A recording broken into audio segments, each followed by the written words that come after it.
Hello students, कैसे हो सब लोग। मैं संजय बिंदल एक बार आप सब लोगों का फिर से मेरे प्यारे से यूट्यूब चैनल पर स्वागत करता हूं। तो बच्चों, आपके दो पेपर हो चुके हैं, इनऑर्गेनिक और ऑर्गेनिक के। तो ऑर्गेनिक का भी लगभग पूरा पेपर आ ही गया था। तो मैं फटाफट से आपके लिए फिजिकल केमिस्ट्री के पेपर में जो मैंने इंपॉर्टेंट क्वेश्चन बनाए वो और बता देता हूँ। देखिए, जो यूनिट फर्स्ट है आपकी क्वांटम मैकेनिक्स। क्वांटम मैकेनिक्स में एक तो ब्लैक बॉडी, ठीक है, इसको थोड़ा सा देखिए ना, टिप्पणियों में पूछता है ब्लैक बॉडी क्या होती है। एक इसी के साथ में टिप्पणी लिखवाएगा, ये बीन का नियम क्या है, रेले जीन्स का नियम क्या है, ये आप देख के जाना। इसमें आपको सबसे ज़्यादा देख के जाना है प्लांक का विकिरण नियम, ठीक है ना, प्लांक रेडिएशन लॉ, ठीक है।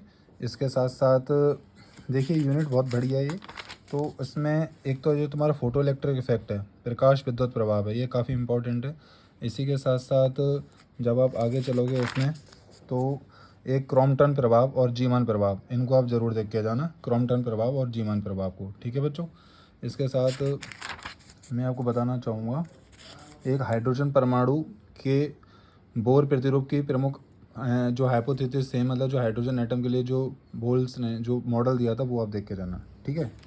इसी के साथ साथ डी ब्रॉगली कॉन्सेप्ट है, ठीक है। डी ब्रॉगली परिकल्पना क्या थी, और डिवीजन जर्मर का प्रयोग लास्ट ईयर आ चुका है, लेकिन थोड़ा सा आप इसको हल्का सा देख लेना कि मतलब क्या है इसका। एक हाइजेनबर्ग अनसर्टेनिटी प्रिंसिपल, हाइजेनबर्ग का सिद्धांत बहुत इंपॉर्टेंट है। देखो, मैं देख रहा हूँ कि इस बार रिपीटेशन बहुत हो रहे हैं लास्ट ईयर के एग्ज़ाम पेपर्स के, तो ये आप पिछली बार भी आए हुए हैं दोनों, लेकिन आप इसको जरूर करके जाना। एक ये क्वेश्चन है आपका हेल्मिटोनियन ऑपरेटर वाला, ठीक है, और समीकरण ये है, इसके लिए इसे हमें डिफाइन करना है, ठीक है। इसके साथ मैं एक क्वेश्चन इसमें बताऊंगा, आइगन फलन और आइगन वैल्यू भी पूछी गई हैं हालांकि, लेकिन इसको तुम छोड़ देना।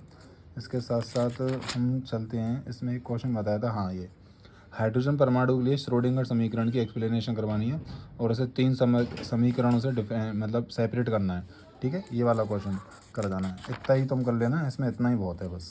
हालांकि पूछ लेता है क्वांटम संख्या उनका क्या महत्व है, वो जरूरी। अब देखो एमओटी आती है, एमओटी में एक तो ये क्वेश्चन है कि जो लागू मेथड है, linear combination of atomic orbitals, है ना, वो हमें हाइड्रोजन आयन के लिए समझाना है, ठीक है। एक ये वाला क्वेश्चन है। इसी के साथ साथ आप चलिए, एक ये है bonding molecular orbitals and anti bonding molecular orbitals, BMO और एबीएमओ, ये थोड़े थोड़े पढ़ेंगे आप। इसी के साथ ये टिप्पणी पूछ लेता है sigma bond, pi bond, sigma pi star, sigma star, ये सब आप देख के जाओगे, ठीक है बच्चों।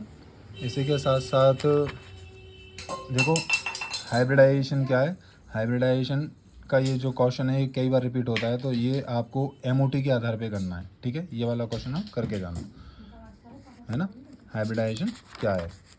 इसी के साथ साथ मैं आपको बताना चाहूँगा एक क्वेश्चन और, कि हाइड्रोजन अणु के संयुक्ता बंध मॉडल को एक्सप्लेन करना है, ठीक है। जो बीबीटी वाला मॉडल था वो इसको इसमें आपको समझाना है। मैं आपको क्वेश्चन दिखा रहा हूँ, क्वेश्चन देख लीजिए, ठीक है।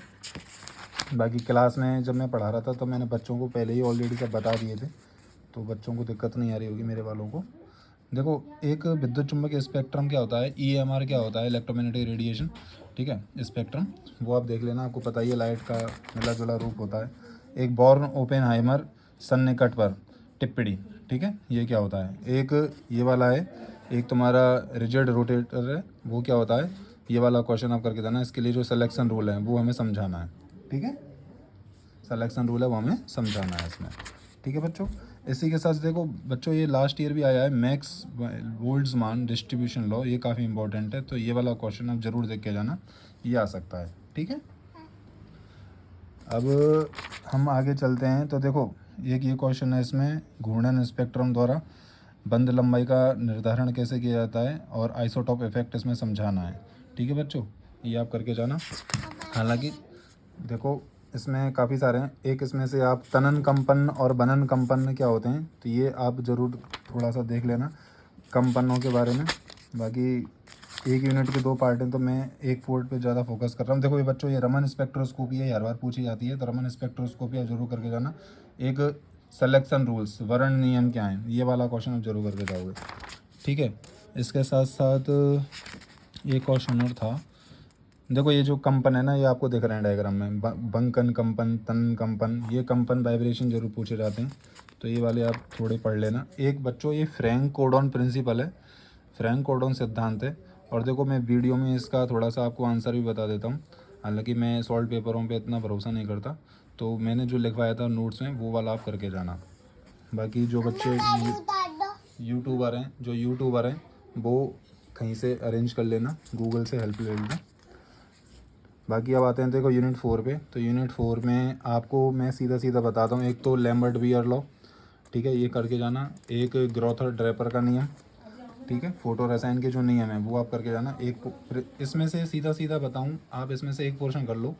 एक तुम कर लो जेवलॉन्स की डायग्राम, एक प्रकाश रसायन के नियम, है ना, और जेवलॉन्स की आरेख, ये वाला पोर्शन ही कर लो। एक क्वांटम लीड क्या होती है, क्वांटम लब्धि क्या होती है, ये वाला क्वेश्चन आप कर लो, तो आपका इसी से काम चल जाएगा। ठीक है बच्चों, अब फटाफट से आते हैं आगे वाले पे। एक दो एक वाला और क्वेश्चन देख जाना। बृहस्पतिवार ने से पूछा है प्रकाश सोग्राही अभिक्रिया में प्रकाश सोग्राहीकरण को क्या होता है, सो समझाइए। ठीक है, एक देखो बच्चों, मूलर ध्रुवणता से क्या मतलब है, मूलर पोलैरिटी क्या होती है, क्लाउसियस मोसर्टटी जो इक्वेशन है वो आपको करना है। ठीक है, ये लास्ट ईयर पूछा गया है। ठीक है, अब एक क्वेश्चन और मैं आपको बता रहा हूँ इसमें, बाकी इसमें इतने ही बहुत हैं। ठीक है, अब देखो जो यूनिट 5 है सोल्यूशन वाली, इसमें आप राउल्ट लॉ और कॉलिगेटिव प्रॉपर्टी, ये दो टॉपिक मेरे हिसाब से पूरे करके चले जाओ। एक बांटा गुणांक, बस और कुछ मत करो इसमें आप। तो देखो राउल्ट नियम क्या है, आइडल नॉन आइडल सोल्यूशन क्या है, वो आप करके जाना। ठीक है, Raoult law, ideal non ideal solution, और इसके साथ साथ आप देखो इसमें न्यूमेरिकल आएंगे। न्यूमेरिकल में कोई और छोड़ नहीं है, कहीं से भी न्यूमेरिकल आ सकते हैं। मोलैरिटी पे आ सकते हैं, अणु संख्या गुणधर्म पे आ सकते हैं। देखो एक तो बच्चों ये अणु संख्या गुणधर्म, और एक परासरण दाब। परासरण दाब पूरा पढ़ के जाना, और परासरण दाब ज्ञात करने की कोई भी एक विधि, जैसे ये परासरण दाब ज्ञात करने की फेकर विधि है ना, बर्कले हर्टले मेथड है, ये बर्कले हर्टले मेथड है ये। यानी कि मैं ये क्वेश्चन पे फोकस कर रहा हूँ, ये क्वेश्चन आपको अच्छे से करना है। देखो इनमें दो ही टॉपिक हैं आजकल, परासरण दाब बहुत ट्रेंड में चल रहा है, तो परासरण दाब वाला आप क्वेश्चन जरूर करके जाना। ठीक है बच्चों, इसी के साथ साथ मैं आपको थोड़ा सा और बताऊंगा इसमें। राउल्ट लॉ देखो ये वापस आ गया, परासरण दाब और बाष्प दाब नमन में रिलेशन स्टेबलाइज करवा सकता है, तो वो वाला क्वेश्चन आपको दिख रहा है वीडियो में, ये आप देख लेना। दो में रिलेशन है, एक ये तुम्हारा एलिवेशन इन बॉइलिंग पॉइंट है, क्वथनांक में अन्य, एक ही वाला क्वेश्चन है। और ये मैंने यूनिट तुम्हें काफ़ी अच्छे से पढ़ाई भी है क्लास में।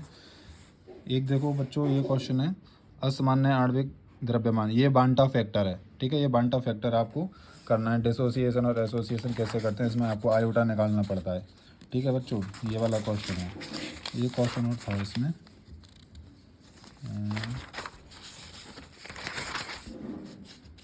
एक मिनट हो गया। देखो एक तो ये हो गया राउल्ट वाला, ठीक है, एक क्वथनांक उन्नयन हो गया, एक हिमांक नमन वाला, ये आप करके जाना। तो बच्चों इसी के साथ साथ बस मैं ज़्यादा आपको क्वेश्चन नहीं बताऊंगा। मैं आपसे एक ही बात कहना चाहता हूँ कि प्लीज़ मेरी वीडियो आपको अच्छे लगते हैं तो लाइक करिए, शेयर करिए, और जब आप एग्ज़ाम दे के आते हैं तो मेरे को यूट्यूब पे ज़रूर कमेंट करा करें कि आपके एग्ज़ाम पेपर कैसे होते हैं। बच्चा अपना मतलब देखता है, टीचर के लिए सपोर्ट बिल्कुल भी नहीं करता।